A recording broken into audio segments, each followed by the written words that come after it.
Your CFO just asked you to justify the AI budget, and you wrote down hours saved. Here's the problem. If your senior metallurgist retires next quarter and takes 30 years of failure analysis with him, that's not a line on your efficiency report. If your new hire spends 12 months shadowing a veteran before she's trusted to run a process independently, that ramp cost doesn't show up in hours saved either. And if your team spends 3 days in machine failure that Dave solved 5 years ago and wrote in the logbook that no one can find, that's not an efficiency. That's institutional amnesia.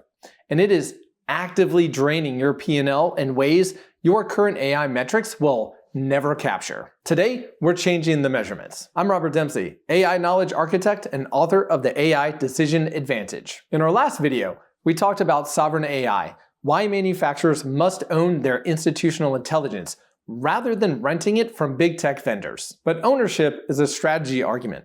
Today, we're having a different conversation. We're talking to the CFO. I'm going to show you the 3 hard ROI levers that an institutional brain actually moves, none of which show up in a time-saved spreadsheet. We're going to look at onboarding compression, the elimination of repeated problem solving, and the end of the contractor rehire cycle. By the end of this video, you'll have the language to build a business case that doesn't rely on soft metrics. Let's find out where your leverage is really hiding. Let's start by dismantling the hours saved myth before we go any further. When you justify an AI investment by claiming it'll save your senior engineers, let's say 5 hours a week, you are making a dangerous assumption. You are assuming that the value of those engineers is measured in time rather than in judgment. If an engineer saves 2 hours, but uses that time to make a bad call because they got a confident sounding wrong answer from a generic AI that's never seen your production floor, you haven't gained efficiency. You have accelerated risk. In high stakes industries, aerospace, defense,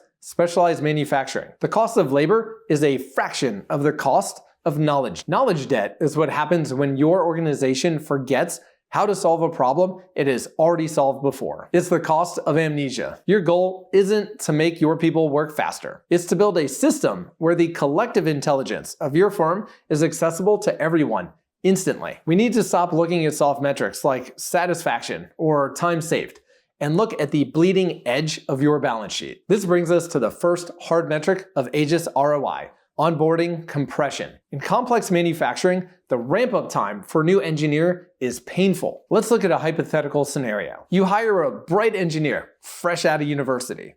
For the first 3 months, they're a liability. They consume more value than they create. For months 3 to 15, they are slowly climbing the curve, pestering senior staff, learning the specific quirks of your production line. Industry standards suggest it takes roughly 15 months for a new engineer in a specialized field to become net positive, meaning fully autonomous and profitable.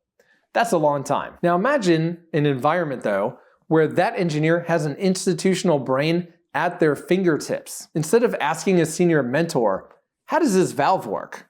They ask the system. The system retrieves not just the manual, but the maintenance logs from 2019, the failure analysis from 2021, and the specific SOP created by your chief engineer. We are seeing scenarios where having that deep, searchable history at your fingertips compresses that 15-month ramp-up down to 6 months. Just do the math. That is 9 months of salary, where the employee is generating value instead of consuming resources. If you have 10 new hires a year at $100,000 and you gain 75% a year of productivity from each, that is $750,000 in hard ROI, purely from speed to competency. That is not efficiency. That is strategic acceleration. The second metric is the elimination of repeated problem solving. This is where tribal knowledge goes to die. Every manufacturing firm has a competence trap. Your best knowledge is locked in the heads of your most senior staff. Consider this scenario. You have a specialized extrusion process. 5 years ago, you had a thermal variance issue. Your best engineer, let's call him Dave for fun, spent 2 weeks diagnosing it. He figured out it was a specific sensor drift caused by humidity. He fixed it. He wrote a note in the logbook. Dave retires. Today, that same alarm goes off. The new team panics. They spend 3 days troubleshooting. They strip the machine. They replace perfectly good parts. They waste 72 hours of downtime solving a problem that Dave solved 5 years ago. This is the cost of amnesia. You are paying for the same solution twice. With an institutional brain, the system captures that tribal knowledge. When the alarm triggers, the AI doesn't just read the code. It queries the history. It says, "This looks like the humidity drift issue from 2019. Here's the calibration procedure." You avoid the downtime. You avoid the part spend. You avoid the investigation time. If you stop your organization from solving the same problems over and over again, you aren't just saving time. You are building a compounding asset of intelligence. Finally, we have to talk about the most painful line item on your expense report: the contractor rehire spend. I see this in every major firm. Your chief metallurgist or your senior systems architect hits retirement age. They are the only ones who understand the legacy systems. So what do? You let them retire.